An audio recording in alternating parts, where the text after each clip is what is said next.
It's summer. Time to enjoy long days, lazy nights, and great food. Because Uber Eats has deals all summer long. So, when hunger strikes, don't sweat it. Delicious deals are just a tap away on Uber Eats. Enjoy all your favorite grocery items delivered straight to you. Get ice cream, soda, and snacks from your favorite stores like Wegmans and CVS and make the most of every moment. Now that sounds like a good summer. Order now on Uber Eats. Terms apply. Product availability varies by region. See app for details.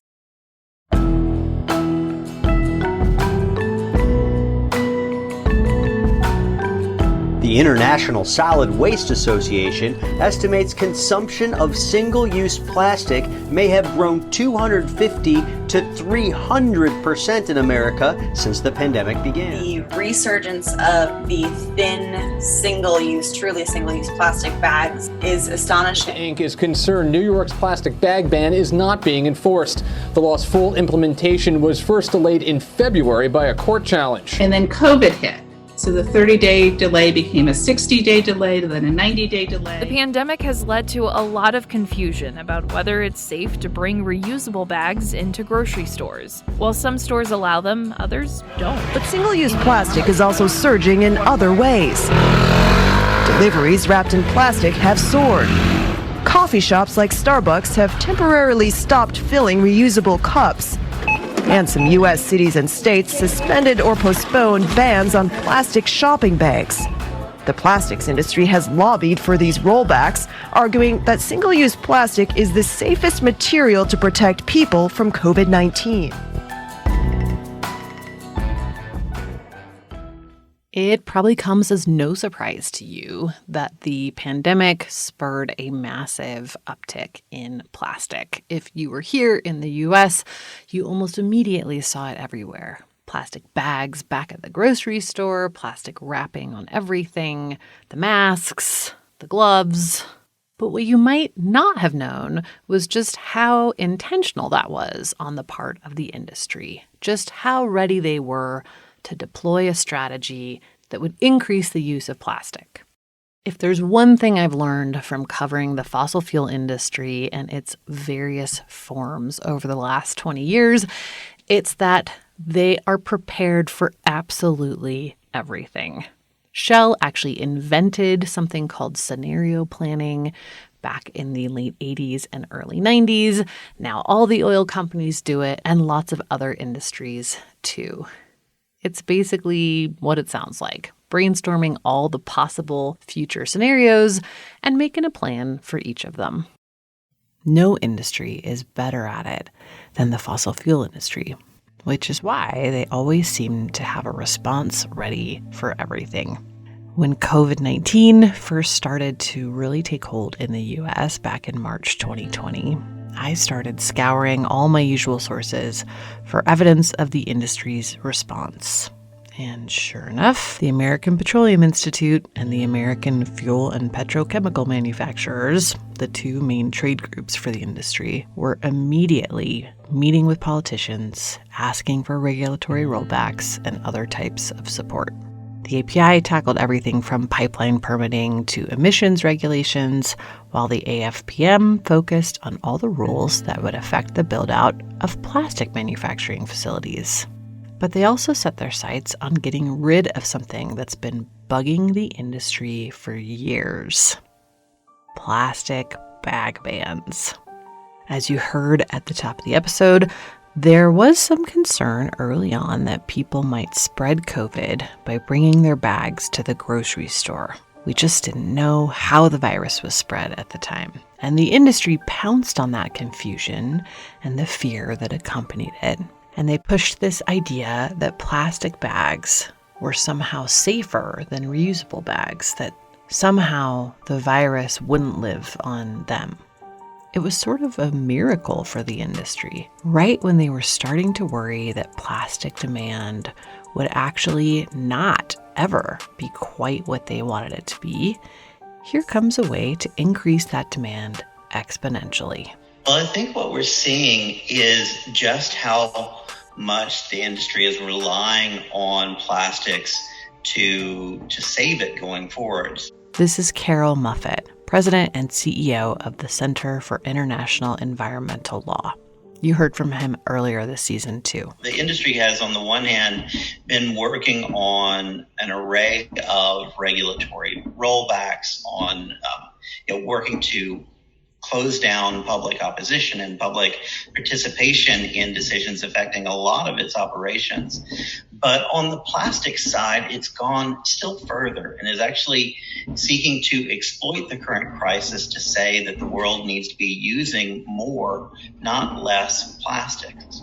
Yeah. And it's doing this at a time where, again, even before the crisis began, you had major producers of plastics resins acknowledging that the industry's $200 billion investment in infrastructure had been overly optimistic, that capacity was being overbuilt, that prices for plastic resins and demand for plastic goods were not growing at anywhere near what the industry had been assuming it would. I'm Amy Westervelt, and this is Drilled. We're continuing part 1 of season 6 today, Plastic Pipelines. If you missed the first 2 episodes, go back and start there. Our story today, the industry's COVID strategy. Did it work? Did COVID save plastic? That's coming up after this quick break.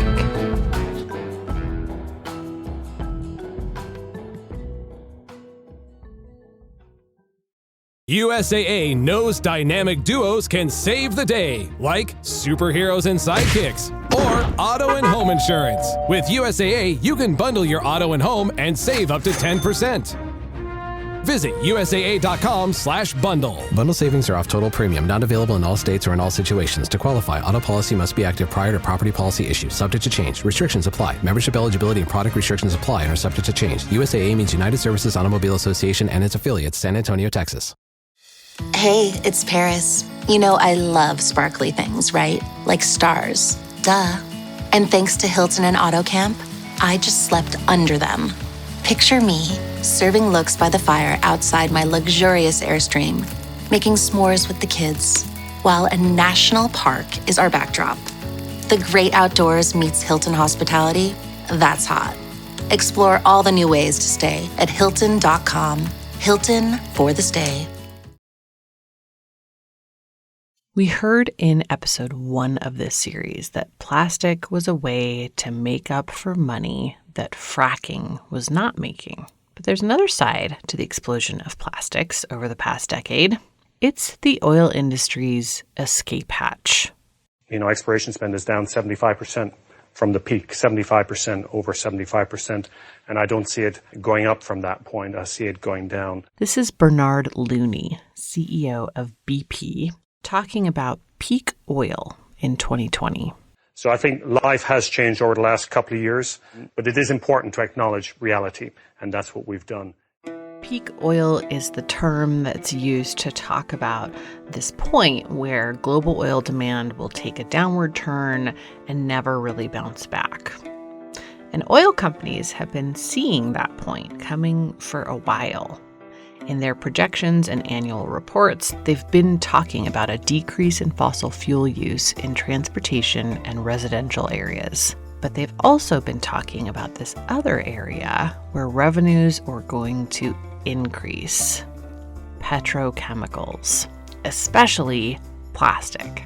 And keep in mind, while we have solar and wind as replacements for fossil fuel energy in homes and cars, there aren't a ton of great replacements for petrochemicals. That's one part of the reason that the industry is banking on them.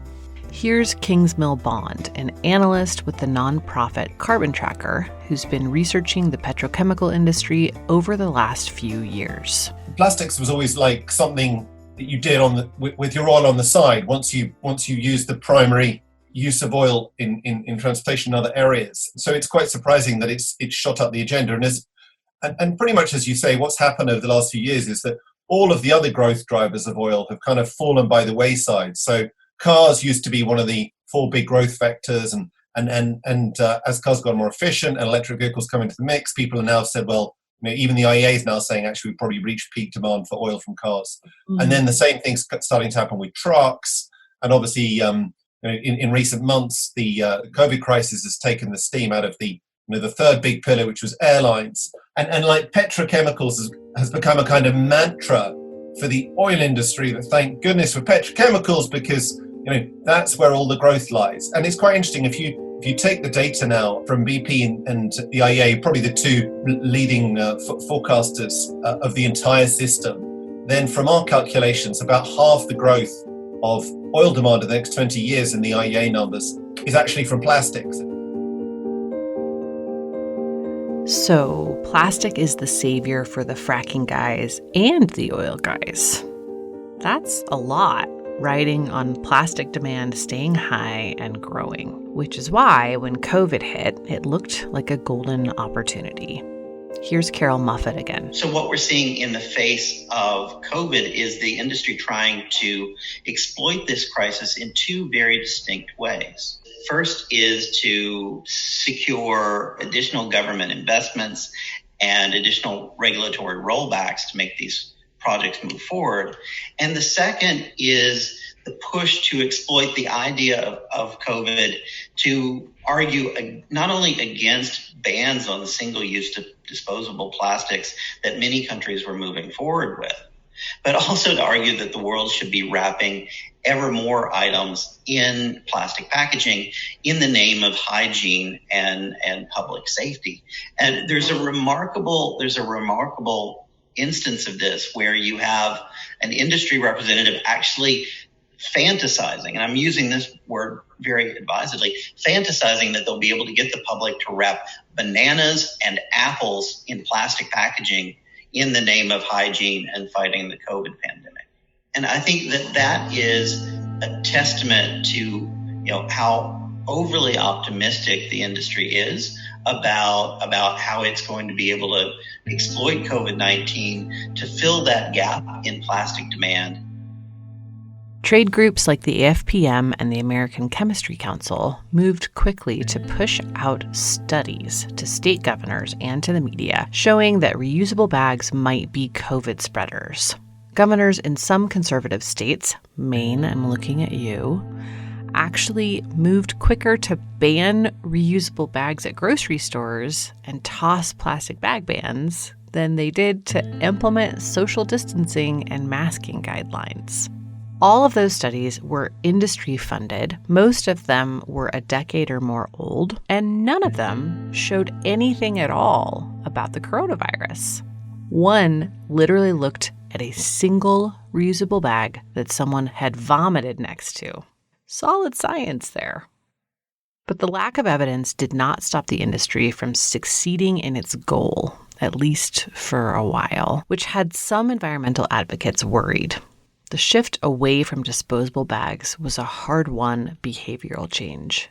The industry's goal is clearly to reverse a behavioral shift that was starting to really take root and grow. But 6 months or so into the pandemic, the messaging around plastic bags stopped working so well. Stores started to allow reusable bags again, and it didn't take long for consumers to get back on board with it. The dream of wrapping every piece of fruit in plastic never materialized. The challenge they face and the reason they're likely to fail is that the opposition is coming not only from consumers, but increasingly from the communities who are on the front lines of build out of plastics, who are working to stop these plants from being built, and increasingly from investors who are increasingly skeptical about the prospects of sinking money into this industry. Clearly, the industry's goal is to see this opportunity to trigger a short-term increase in packaging that takes advantage of fear. The problem that they face is that fear is momentary.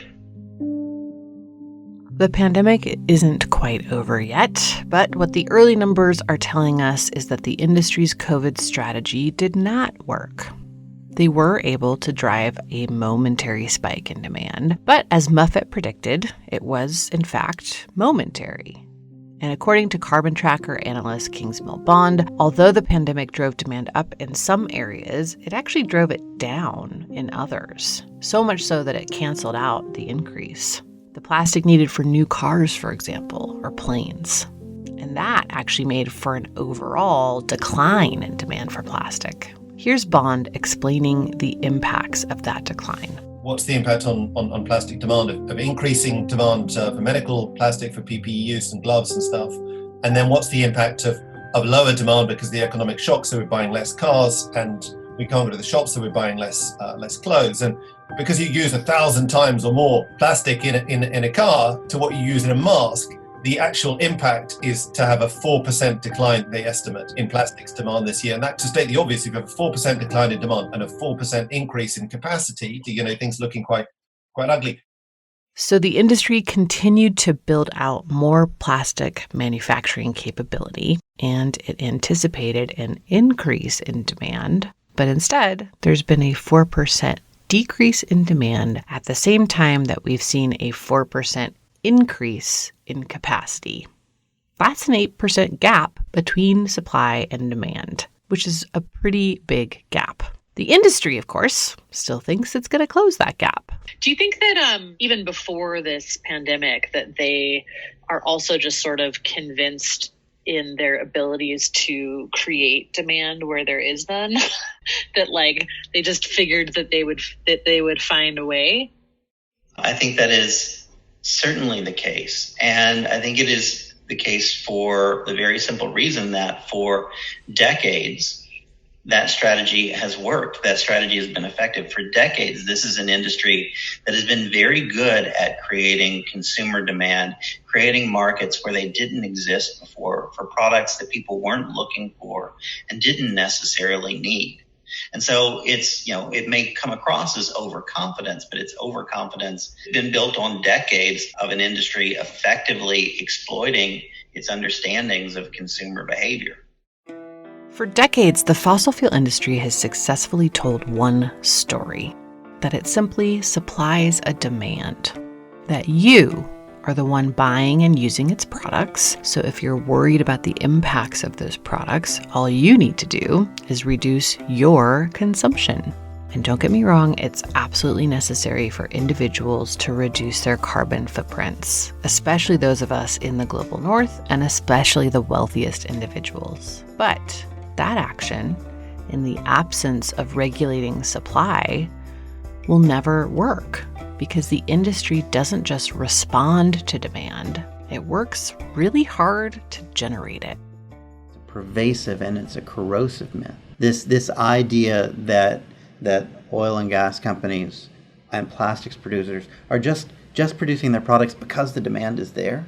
When you look behind that, what you find is, in truth, these companies have very detailed strategies to create the demand. And nowhere is that clearer than in the context of plastics. There's no other commodity where that story of we've got a product, we need a market for it, is clear. And we're seeing that with the massive build out of new infrastructure for plastics here in the US. Not because we need it, there's a glut of plastics on the market, there's no excess demand, but because there's all of this cheap natural gas. And so the industry builds out this infrastructure and then looks to persuade young people to buy more plastics, or increasingly to persuade the global south to buy more plastics, all while blaming the global south and Asia for the plastics crisis. I think one of the starkest ironies in our work on plastics has actually been seeing simultaneously Exxon and the oil industry and the American Chemistry Council saying, yes, plastics is a problem, but the problem is originating in China and Asia. And on the other hand, finding a speech from a vice president of ExxonMobil delivered in China saying, Asia needs more plastics and we, ExxonMobil, want to help you make them. And for anyone who has worked for as long as I have in the climate context, that story, that blame China story, that blame the individual, blame the consumer story, is very, very familiar. So what can people do? How are folks like Diane Wilson in Texas and Sharon Levine in Louisiana managing to successfully fight back? And what can their fights tell us about the global push to tackle this problem? That story next time. Next time on Drilled. This $20 million that we put into this co-op was a chance at reviving our communities. And I mean, it's going to devastate it. I mean, I think for a long time, we're just going to be playing whack-a-mole with facilities that have already been proposed. Wow. Okay. So there's already 12 other industrial sites in St. James Parish. Right. And several more being proposed, like including South Louisiana Methanol, another petchem facility just downriver from Formosa. Drilled is an original production of the Critical Frequency Podcast Network. The show is reported, written, and hosted by me, Amy Westervelt. Our producer this season is Juliana Bradley. Our editor is Julia Ritchie. Our theme song this season is Death Song by V. Beeman. Additional music for the season composed by Elliot Peltzman. Our artwork for the season is done by Matthew Fleming. Our First Amendment attorney is James Wheaton at the First Amendment Project. You can find additional reporting and photos for this season on our Twitter feed at We Are Drilled or online at drillednews.com. If you're a fan of the show, please consider supporting us in 2 ways. One, if you want to spend some money and get some extra bonus content and early episodes, check out our Patreon at patreon.com/drilled. You can also support us by giving us a rating or review in Apple Podcasts. It really helps us find new listeners and combat the army of climate denier trolls that are constantly trying to tank our ratings. Thanks for doing that, and we'll see you next week.